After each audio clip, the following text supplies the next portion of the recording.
नमस्कार, प्रणाम, हर हर महादेव।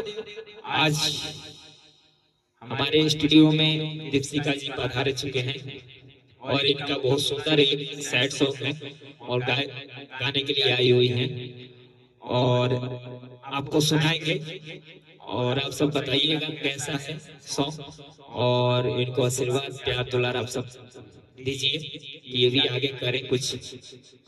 ठीक है, तो आइए इनसे गाना सुनते हैं। ये लीजिए।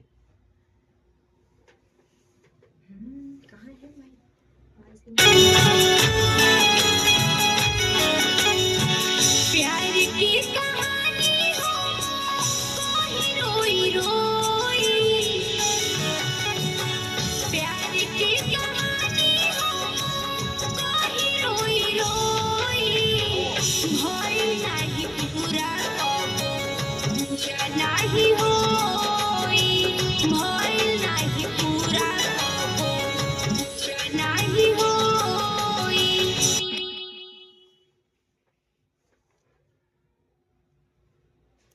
तो ये गाना अभी रिलीज नहीं हुआ है इसलिए पूरा नहीं सुना सकते हैं और आप सब बताइएगा कमेंट करके हमारे कमेंट बॉक्स पे आप सब कमेंट करिए और बताइए ये गाना आप सबको कैसा लगा।